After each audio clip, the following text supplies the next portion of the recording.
Hello students, good morning to all of you. अभी तक हमने इंश्योरेंस कंपनी की हम बात कर रहे थे, हम डिस्कस कर चुके हैं रिवेन्यू अकाउंट के बारे में, प्रॉफिट एंड लॉस अकाउंट के बारे में, सारी एडजस्टमेंट एंट्री को डिस्कस कर चुके हैं। एक लास्ट टॉपिक हमारा बचा है कि बैलेंस शीट को कैसे बनाती है एक जनरल इंश्योरेंस कंपनी। आज हम उसी को डिस्कस करेंगे और बाद में कुछ फुल फ्लैज क्वेश्चंस को डिस्कस करेंगे कि इंश्योरेंस कंपनी कैसे पूरे कंप्लीट अकाउंट्स अपने प्रिपेयर करती है।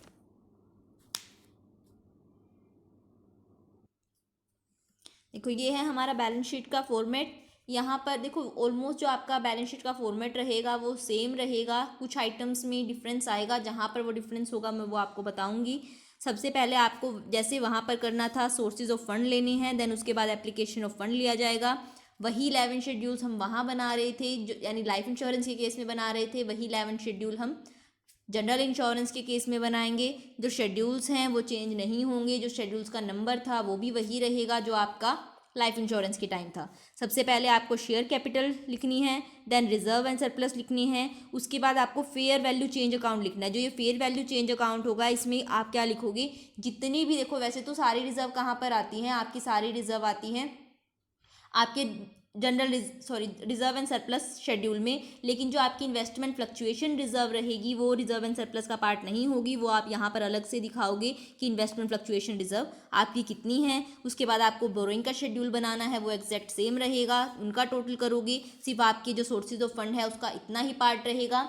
एक चीज़ मैंने आपको पहले नहीं बताई थी कि आपको क्या करना है। वहाँ पर आप क्या करते थे कि जो भी आपकी प्रॉफिट एंड लॉस का बैलेंस बचता था, आप उसे क्या लेके जाते थे, फंड्स फॉर फ्यूचर अप्रोप्रिएशन करके बैलेंस शीट में लेके जाते थे ऑन लायबिलिटी साइड। बट यहाँ पर आप लोगों को क्या करना है कि जो भी आपका बैलेंस होगा वो कहाँ जाएगा, रिजर्व एंड सरप्लस में, under the head profit and loss जाएगा, जैसे कि आपका बैंकिंग कंपनी में जाता था। और आपका जो पिछले साल का प्रॉफिट का बैलेंस होगा वो भी आप क्या करोगे, जैसे बैंकिंग वाले कंपनी में हमने बात की थी कि आप प्रॉफिट एंड लॉस को क्या करते हो, पिछले साल के बैलेंस को भी कैरी फॉरवर्ड कर लेते हो और उसके बाद जो टोटल होता है उसे बैलेंस शीट में लेके जाते थे। ठीक उसी तरह आपको यहाँ पर जनरल इंश्योरेंस के केस में करना है कि अगर आपको पिछले साल का प्रॉफिट एंड लॉस का बैलेंस दिया हुआ है तो उसको भी आपको प्रॉफिट एंड लॉस में लाना है, और दोनों का एडिशन करते हुए जो बचेगा आपका, वो पूरा का पूरा बैलेंस आपको कहाँ लेके जाना है, रिजर्व एंड सरप्लस में, under the head profit and loss. ठीक है, तो अब आपको क्या करना है, वो रिजर्व जो है आपकी वो प्रॉफिट एंड लॉस के अंदर जाएगी, यानी जो आपके पिछले साल के बैलेंसेस हैं वो प्रॉफिट एंड लॉस के अंदर जाएंगे। आपकी जो इन्वेस्टमेंट फ्लक्चुएशन रिजर्व रहेगी वो अलग से आएगी यहाँ पर, और जो आपकी रिजर्व फॉर अनएक्सपायर्ड रिस्क होती है और साथ में जो आपकी एडिशनल रिजर्व होती है वो हम पहले बात कर चुके हैं, आप उसे बैलेंस शीट में प्रोविजन हेड के अंदर दिखाओगे। उसके बाद एप्लीकेशन ऑफ फंड आपकी एग्जैक्ट सेम रहेगी जैसे आप कहाँ करते थे, आपके लाइफ इंश्योरेंस में करते थे। सिर्फ आपको क्या करना है, प्रोविजंस का जो शेड्यूल है वहाँ पर आपको आइटम्स इंक्लूड करनी है, और वो आइटम कौन सी है जो मैंने आपको अभी बताई, reserve for unexpired risk and additional reserve की जो रिजर्व है उसको आप यहाँ पर इंक्लूड। देखो, आपको जो प्रोविज़न का शेड्यूल बनाना है वहाँ पर इसको इंक्लूड करना है। और एक चीज़ और ध्यान रखना, जब आप शेड्यूल्स बनाओगे यहाँ पर तो आपको क्या करना है, करंट लायबिलिटीज़ में पहले हम एन्युटी को भी इंक्लूड करते थे, यानी कोई एन्युटी का पेमेंट आपकी आउटस्टैंडिंग थी। बट जनरल इंश्योरेंस के केस में एन्युटी की कंसेप्ट नहीं होती, यहाँ पर कोई एन्युटी की कंसेप्ट है ही नहीं, तो उससे रिलेटेड हमारी कोई भी आइटम कहीं भी शेड्यूल्स में नहीं आएगी। अदरवाइज आपके शेड्यूल में कोई भी डिफरेंस नहीं आएगा। क्वेश्चन देखो, आपको क्या किया हुआ है, 31 मार्च 2003 का ट्रायल बैलेंस दिया हुआ है एक जनरल इंश्योरेंस कंपनी का। सबसे पहले हम क्या करते हैं, सारी की सारी एडजस्टमेंट पढ़ते हैं, वही करेंगे अब भी। डेप्रीशिएट करना है फर्नीचर को आपको 10% से, किससे, ओरिजिनल कॉस्ट मेथड से। उसके बाद मोटर कार को आपको 15% से करना है, इसके साथ ओरिजिनल कॉस्ट लिखा नहीं हुआ तो हम क्या मानेंगे, ये रिटर्न डाउन वैल्यू मेथड पे है। आपको बोला गया है कि आपको 7000 इन्वेस्टमेंट रिजर्व फंड में एडिशन करना है, जो उसका एग्जिस्टिंग बैलेंस आपको ट्रायल बैलेंस में दिया होगा उसमें आपको 7000 और डालने हैं। और आपको रिवेन्यू अकाउंट बनाना है फायर डिपार्टमेंट का भी और मराइन डिपार्टमेंट का भी, यानी यहाँ पर इंश्योरेंस बिजनेस जो है दो काम कर रहा है, तो आपको 2 रिवेन्यू अकाउंट बनाने पड़ेंगे। या तो आप अलग अलग 2 रिवेन्यू अकाउंट बनाओ, या फिर एक ही में 2 अमाउंट के कॉलम शो करो, जैसे इन्होंने किया है कि फायर का अलग और मराइन का अलग। उसके साथ साथ आपको प्रॉफिट एंड लॉस अकाउंट बनाना है और बैलेंस शीट प्रिपेयर करनी है। एक एक आइटम को पढ़ते हैं। सबसे पहले आपको दिया हुआ है फायर फंड दिया हुआ है 1 अप्रैल का, यानी आपको फायर इंश्योरेंस का जो बिजनेस है उससे रिलेटेड बिगनिंग की क्या दी हुई है, अनएक्सपायर्ड रिस्क की रिजर्व दी हुई है। ठीक है, यहाँ पर फायर फंड है, हमेशा क्या होता है, इंश्योरेंस फंड होता है, यहाँ पर फायर फंड इसलिए है क्योंकि यहाँ पर आपको जो रिजर्व बनानी है वो फायर इंश्योरेंस की अलग से बनानी है और मराइन इंश्योरेंस की अलग से बनानी है। तो आपको फायर फंड दिया हुआ है, इसका यूज़ हम करेंगे जब हमारे पास प्रीमियम आ जाएगा अनएक्सपायर्ड रिजर्व को निकालने के लिए फायर से रिलेटेड। फिर आपको फायर प्रीमियम दिया है, ये कहाँ जाएगा आपका शेड्यूल 1 में। मराइन फंड दिया है, मराइन फंड आपका मराइन की अनएक्सपायर्ड रिस्क रिजर्व के लिए यूज़ होगा। उसके बाद मराइन प्रीमियम आपका शेड्यूल 1 में जाएगा। मैनेजमेंट के एक्सपेंसेस कहाँ जाएंगे, ये आपके जाएंगे जो आपका ऑपरेटिंग एक्सपेंस का शेड्यूल है, देखो वहाँ पर 3 था बट यहाँ पर आपका ऑपरेटिंग एक्सपेंस का शेड्यूल 4 है, तो कहाँ जाएंगे शेड्यूल 4 में जाएंगे। मैनेजमेंट एक्सपेंसेस मराइन के कहाँ जाएंगे, उसके शेड्यूल 4 में जाएंगे। आप शेड्यूल्स को बनाते हुए भी इसको ऐसे ही दिखा सकते हो, जैसे आप ऑपरेटिंग एक्सपेंस का शेड्यूल बना रहे हो तो फायर की अलग कॉलम बना लेना, मराइन की अलग बना लेना, जो चीज़ कंबाइन हो उन्हें इकट्ठे लिख देना। नेक्स्ट आपको दिया है interest and dividend, profit and loss की इनकम है। इन्वेस्टमेंट रिजर्व फंड, देखो इन्वेस्टमेंट रिजर्व फंड के रिगार्डिंग एडजस्टमेंट भी थी कि 7,000 एडिशन हुआ है और पुराने कितने दिए हुए हैं 72। देखो जो पहले वाले हैं वो तो डायरेक्ट जाएंगे बैलेंस शीट में 72,000, जहाँ पर हमने बोला था कि कहाँ दिखाते हैं हम लायबिलिटीज़ में अलग से दिखाते हैं इन्वेस्टमेंट रिजर्व के नाम से। और 7,000 का जो एडिशन हुआ है एक बार तो वो कहाँ जाएगा प्रॉफिट एंड लॉस में जाएगा एज एन अप्रोप्रिएशन की आपने क्या किया है ट्रांसफ़र किया है इन्वेस्टमेंट रिजर्व फंड में। और दूसरी बार कहाँ जाएगा बैलेंस शीट की लायबिलिटी साइड में लिखते हैं जहाँ पर हम डायरेक्ट, तो आपका क्या करोगे जब लायबिलिटी में लिखोगे 72,000 आपके पास पहले से थे, 7,000 एडिशन हो गया यानी टोटल 79,000 और अप्रोप्रिएशन में दिखाओगे 7,000।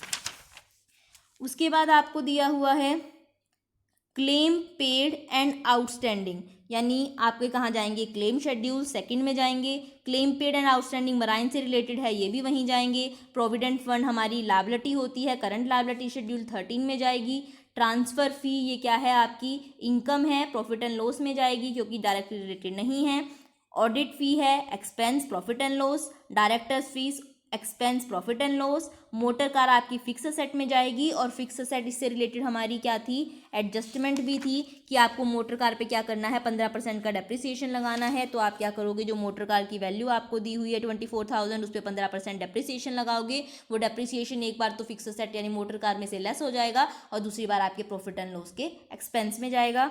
देन आपको प्रेफरेंस शेयर कैपिटल दी हुई है, ये आपकी शेयर कैपिटल के शेड्यूल में ही आएगी जहां पर आप इक्विटी कैपिटल को दिखाते हो, इक्विटी कैपिटल भी वहीं आएगी। दोनों के एडिशन 28 लाख को हम क्या करेंगे शेड्यूल 5 में शो करेंगे।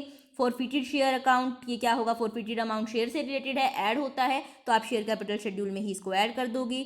फायर की क्लेम आउटस्टैंडिंग है, क्लेम आउटस्टैंडिंग कहाँ आते हैं करंट लायबिलिटी में, तो ये शेड्यूल 13 में जाएंगे। मराइन के आउटस्टैंडिंग है, ये भी वहीं जाएंगे करंट लायबिलिटी में। सन्ड्री क्रेडिटर्स ये भी हमारी करंट लायबिलिटी है, शेड्यूल 13 में जाएगी। उसके बाद आपको दिया है डेटर्स फॉर प्रीमियम ड्यू है, यानी आपको क्या करना है डेटर्स, यानी आपके डेटर्स हैं प्रीमियम के रिगार्डिंग डेटर्स हैं तो कहाँ जाएंगे अदर असेट में जाएंगे, तो जो हमारा शेड्यूल है 12 वहाँ पर इसको लिखोगे। फायर क्लेम रिकवरेबल है, यानी आपको फायर क्लेम आपको मिलेगा दूसरी कंपनी से, यानी आउटस्टैंडिंग रिसिप्ट है आपकी जो आपको मिलने वाला है, यानी मिलने वाला है तो असेट है यानी अदर असेट में जाएगा। देन आपको फर्नीचर दिया है जिसकी कॉस्ट 90,000 है और अकाउंट्स में अपीयर कर रहा है 80,000 से। आपका जो डेप्रीसिएशन था वो ओरिजिनल कॉस्ट पे था, यानी देखो जो आप फिक्स असेट शेड्यूल में लेके जाओगे वो तो 80,000 लेके जाओगे, बट जो डेप्रीसिएशन की अमाउंट है वो ओरिजिनल कॉस्ट यानी 90,000 पे कैलकुलेट करोगे तो आपका डेप्रीसिएशन हो गया 9,000। वो 9,000 एक बार आपका प्रॉफिट एंड लॉस के एक्सपेंस में जाएगा और दूसरी बार आपकी फर्नीचर में से लेस होगा। देन आपको टैक्सेस दिए हैं 2,27,000 के, प्रॉफिट एंड लॉस में प्रोविजन फॉर टैक्स में पे कर दोगे इनको। देन आपको रिजर्व फंड दिए हैं 2,90,000 के, ये आपके शेड्यूल 2 में जाएंगे। रिजर्व एंड सरप्लस कमीशन का एक्सपेंस, जो कमीशन के दोनों एक्सपेंस है फायर और मराइन वो दोनों क्या जाएंगे कमीशन शेड्यूल में जाएंगे। देन आपको इन्वेस्टमेंट दी है, इन्वेस्टमेंट शेड्यूल 8 में जाएगी। लोन ऑन मोर्टगेज है, यानी आपने लोन दिया है, शेड्यूल 9 में जाएगा। कैश आपका शेड्यूल 11 में जाता है, बैंक भी कैश का ही पार्ट होता है तो ये भी कहाँ जाएगा आपके कैश एंड बैंक बैलेंस के शेड्यूल 11 में। लैंड एंड बिल्डिंग क्या है आपकी फिक्स असेट है तो फिक्स असेट शेड्यूल 10 में जाती है। प्रॉफिट एंड लॉस अकाउंट दिया हुआ है, यानी पिछले साल का प्रॉफिट का बैलेंस है तो कहाँ लिखोगे, जो आप क्या करते हो मैंने आपको भी बताया था कि प्रॉफिट एंड लॉस में नीचे आप इसको क्या करोगे brought forward from last year का आपको करना है। देन आपको दिया हुआ है dates due to other offices है, यानी आपको किसी को पैसा देना है तो करंट लायबिलिटी में आएगा। ड्यू फ्रॉम है यानी आपको लेना है तो ये आपकी करंट असेट में आएगा। सारी एडजस्टमेंट आप कर चुके हो। सिर्फ एक एडजस्टमेंट रह गई है जो मेंशन नहीं है, कभी भी मत भूलना। रिजर्व फॉर अनएक्सपायर्ड रिस्क आपको कैलकुलेट करनी होती है, चाहे क्वेश्चन में कहा गया हो या नहीं कहा गया हो। यहाँ पर आपको ओपनिंग के बैलेंसेस दिए हुए थे, फिर हमें प्रीमियम का जो हमने शेड्यूल बनाया वहाँ से हमें पता चला कि प्रीमियम फायर से रिलेटेड 23,40,000 है और मराइन से रिलेटेड 27,12,000 है। तो आपको क्या करना है, इस 23,40,000 का 50% निकालना है और 27,12,000 का 100% निकालना है, क्योंकि मराइन इंश्योरेंस के केस में पूरी 100% रिजर्व क्रिएट करनी होती है। तो यहाँ पर आपका पिछला बैलेंस था 12,20, नया बैलेंस आया 11,70,000, यानी आप प्रोविजन में तो कितना शो करोगे 11,70,000, और आपको क्या करना है, चेंज कितना हुआ है 50,000 का, वो 50,000 से आपको रिड्यूस हुआ है, आपका पहले ज़्यादा था अब कम, तो आप क्या हो जाएगा ये, यानी एज एन इनकम है तो प्रीमियम, तो आप क्या करोगे, इसकी वजह से आपकी इनकम इंक्रीज हो जाएगी। तो आप जब रिवेन्यू अकाउंट बनाओगे तो वहाँ पर 50,000 ऐड करोगे, और जो आपका मराइन वाला है वहाँ पहले 18,40,000 था, अब 27,12,000 है, यानी 8,72,000 से बढ़ गया है। तो इसकी वजह से आपके प्रीमियम यानी जो आपकी इनकम है वो कम हो गई होगी, तो इसे लेस करोगे, और जब आप प्रोविज़न के शेड्यूल में लेके जाओगे तो पूरे 27,12,000 वहाँ पर लेके जाओगे। देन आपको सिर्फ टोटल करने हैं, यहाँ का जो बैलेंस आया है वो आपको क्या करने हैं, दोनों ही बैलेंस को कहाँ लेके जाना है, आपके प्रॉफिट एंड लॉस में लेके जाना है। प्रॉफिट एंड लॉस में आपको लेके जाने के बाद आपको क्या करना है, सारे जितने भी आइटम्स थी उनकी टोटल करते हुए जो यहाँ पर बैलेंस आएगा उसको रिजर्व एंड सरप्लस का जो शेड्यूल है सेकंड उसमें लेके जाओगे। देन बाकी सारी चीज़ें आप कर चुके हो, आपको क्या करना है, सिर्फ टोटल करना है, एंड देन आपका क्वेश्चन फिनिश। 15th क्वेश्चन आप लोग खुद ट्राई करोगे, 16th में करवा रही हूँ। आपको क्या दिया है, ट्रायल बैलेंस दिया है एक यूनिवर्सल इंश्योरेंस कंपनी का, नीचे आपको कुछ एडजस्टमेंट दी हैं। पहली आपको दी है कि स्टाफ प्रोविडेंट फंड आपको इंक्रीज करना है 250,000, यानी अब करंट वाला बताया हुआ है, बाय होता तो उतने से बढ़ाते, 2 है यानी बढ़ के इतना हुआ होगा। आपकी बैलेंस शीट में 42,000 है, उसको हम बाद में ट्रीट कर लेंगे, यानी जो इंक्रीज हुआ है वो क्या है 8,000 का है। फिर आपको बोला है फ्री होल्ड प्रीमिसेस हैं आपके पास जिनकी वैल्यू अब 8 लाख हो गई है, जो इसका सरप्लस है वो आपको कैपिटल रिजर्व में डालना है, जिसका आपको 1/3 यूज़ करना है प्रीलिमिनरी एक्सपेंस के लिए और 38,000 इन्वेस्टमेंट के लिए, जब करेंगे तब बताऊंगी। फिर आपको क्या करना है, प्रोविजन फॉर अनएक्सपायर्ड रिस्क बनाना है, यानी 50% आपको फायर इंश्योरेंस के केस में और 100 मराइन इंश्योरेंस के केस में, जो हम नॉर्मली बनाते हैं, ना भी मेंशन होता तो भी बनाते। फिर आपको इनकम टैक्स 35% निकालना है, और डायरेक्टर ने प्रपोज किया है फाइनल डिविडेंड 12% का। देखो जो डायरेक्टर ने फाइनल डिविडेंड प्रपोज किया है इसकी कोई भी एंट्री हम नहीं करेंगे, इसको आप कहाँ दिखाओगे, करंट लायबिलिटीज़ में, यानी बैलेंस शीट के नीचे करंट लायबिलिटी का कॉलम बनाना है, एक उसमें दिखा देना। अगर ये डिक्लेयर्ड होता, आपकी बुक में प्रपोज है इसलिए मैंने ये बताया, अगर डिक्लेयर होता तो आपको इसको एज एन अप्रोप्रिएशन दिखाना पड़ता। तो अगर आपके क्वेश्चन में कभी डिक्लेयर आया है यानी वो डिविडेंड डिक्लेयर हो चुका है तो आप इसे अप्रोप्रिएशन में दिखाओगे और दूसरी बार प्रोविजन शेड्यूल में लेके जाओगे। बट अगर सिर्फ प्रपोज है तो ये आप करंट लायबिलिटी मान के इसका कोई भी ट्रीटमेंट नहीं करोगे। अब ऊपर आ जाओ, सबसे पहले आपको दिया है claim paid and outstanding, claim schedule में चले जाएंगे। कमीशन शेड्यूल में चला जाएगा। एक्सपेंसेस फायर और मराइन वाला तो आपका चला जाएगा ऑपरेटिंग एक्सपेंस शेड्यूल में, क्योंकि ये डायरेक्टली रिलेटेड है इंश्योरेंस बिजनेस से। और जो जनरल वाला है वो प्रॉफिट एंड लॉस में जाएगा, क्योंकि ये किसी भी पर्टिकुलर ना फायर से रिलेटेड है ना मराइन इंश्योरेंस से। देन लोन आपके लोन शेड्यूल 9 में जाएंगे, इन्वेस्टमेंट शेड्यूल 8 में। फ्री होल्ड प्रीमिसेस आपकी 7,20,000 की हैं, और आपको बोला गया है नीचे इसके बारे में कि आपकी क्या हो गई हैं, वो 8 लाख की हो गई हैं, यानी 80,000 से इंक्रीज हो गई हैं। तो एक बार तो आप क्या करोगे, 7,20,000 में 80,000 प्लस करते हो, यानी पूरी 8 लाख को कहाँ पर दिखाओगे, क्योंकि अब न्यू वैल्यू 8 लाख है तो आप इसको दिखाओगे फिक्स सेट के शेड्यूल में। फिर इन्होंने बोला है कि जो सरप्लस है यानी जो 80,000 इंक्रीज हुए हैं फ्री होल्ड प्रीमिसेस में, उसको आपको कैपिटल रिजर्व में डालना है। लेकिन कब डालना है, राइट ऑफ करने के बाद 1/3 प्रीलिमिनरी एक्सपेंस और 38,000 की इन्वेस्टमेंट, यानी 38,000 तो आपको इस 80,000 में से इन्वेस्टमेंट की वैल्यू में रिडक्शन हुई है उसके लिए आपको यूज़ करने हैं। 1/3 प्रीलिमिनरी एक्सपेंस यानी प्रीलिमिनरी एक्सपेंसेस थे आपके 45,000 के, आपको क्या करना है उसमें से 1/3 यानी 15,000 आपको क्या करने हैं, प्रीलिमिनरी एक्सपेंस राइट ऑफ करने हैं। फिर जो पैसा बचेगा वो कैपिटल रिजर्व में डालना है। तो आप क्या करोगे, जो आपके प्रीलिमिनरी एक्सपेंस है 45, अब वो कितने के रह गए हैं, 15,000 के राइट ऑफ कर दिए यहाँ से, इसका मतलब वो बच गई 30,000 की। तो जब आप शेयर कैपिटल में प्रीलिमिनरी एक्सपेंसेस को लेस करोगे तो सिर्फ 30,000 करोगे, 15,000 क्या है वो कैंसिल हो गई इन वाले पैसों से, सरप्लस से। उसके बाद इन्होंने बोला है कि 38,000 इन्वेस्टमेंट में से रिड्यूस करने हैं, यानी जो आपकी इन्वेस्ट इन्वेस्टमेंट दी हुई है 14,38,000 की, उसमें से आप 38,000 को लेस कर दोगे और यानी इन्वेस्टमेंट में जो आप पैसा दिखाओगे वो सिर्फ 14 लाख का दिखाओगे।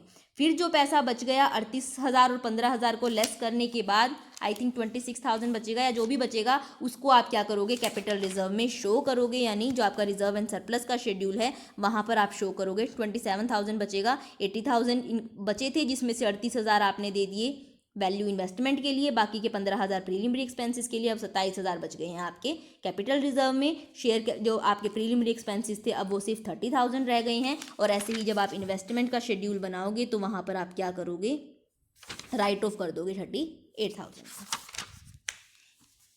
नेक्स्ट आपको दिया है investment free hold preliminary expenses बता चुके हैं हम, शेयर कैपिटल शेड्यूल में जाएंगे और सिर्फ 30,000 जाएंगे क्योंकि 15,000 राइट ऑफ हो चुके हैं।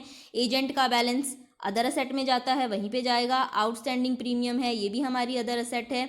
इंटरेस्ट एक्रूड है, ये भी हमारी अदर असेट है। Cash and bank balance 11 schedule में जाएगा। इंटरीम डिविडेंड है, देखो इंटरीम डिविडेंड तो पे कर दिया होगा इसी साल, तो इसको क्या करोगे, एज एन एप्रोप्रिएशन दिखाओगे 80,000 की प्रॉफिट एंड लॉस में।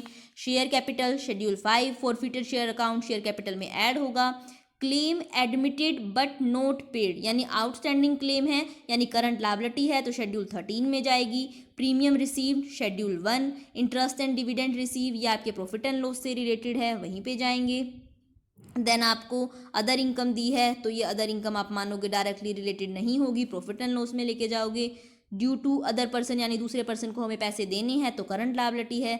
स्टाफ प्रोविडेंट फंड, देखो पहले है 42 का और अब हो गया है 50 का, तो यानी 8,000 का जो इंक्रीज हुआ है वो तो कहाँ करोगे, प्रॉफिट एंड लॉस में आप एप्रोप्रिएशन की तरह दिखाओगे। क्योंकि हमें नहीं बताया गया है ये कौन सा स्टाफ है तो हम नहीं मानेंगे कि ना ये फायर वाला है, हम मानेंगे ना मराइन वाला है। आप क्या करोगे, प्रॉफिट एंड लॉस में एप्रोप्रिएशन में दिखाओगे 8,000 और पूरे 50 एप्रोप्रिएशन में नहीं, एज एन एक्सपेंस दिखाओगे 8,000 को, और बाकी पूरा 50,000 कहाँ पे लेके जाओगे, आपके करंट लायबिलिटी है आपकी स्टाफ प्रोविडेंट फंड, वहाँ पर लेके जाओगे पूरा 50,000।